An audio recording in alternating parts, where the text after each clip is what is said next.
So if it weren't for the Sorenson Legacy Foundation Center for Student Success, I don't know that I would have gone on. I'm a first-generation college student, so nobody in my family has gone to college. I'm also a late return student, so I applied at the U when I was 33, going on 34. I needed a ton of advice, and I was told to reach out to the advising team for that. We're sort of a hub for students, right? Oftentimes we're their first connection with the university. They're the first people that we meet them during orientation, and we stay with them through their whole couple years of college. And we connect them to professors. We connect them to research opportunities. We help them plan their timeline and how they're actually going to complete those courses, along with work and family and friends and everything else they have going on in life.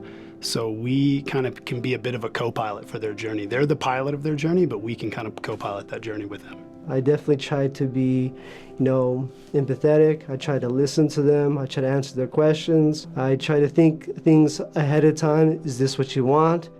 And that's what Maddie has been for me. Just 2 semesters ago, my mom was just diagnosed with breast cancer, so things were crazy, and I wasn't on top of registering for classes. A week later, I hadn't done it, and she reached out to me. Hey, I saw that you have these these classes in your cart, but you haven't checked out. Are you okay?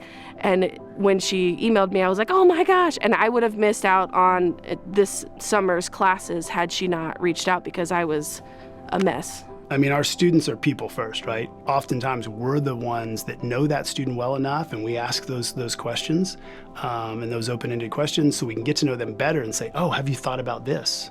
Have you thought about doing UROP and doing research? Have you thought about this working for U Athletics on campus here, and you want to go into sport management?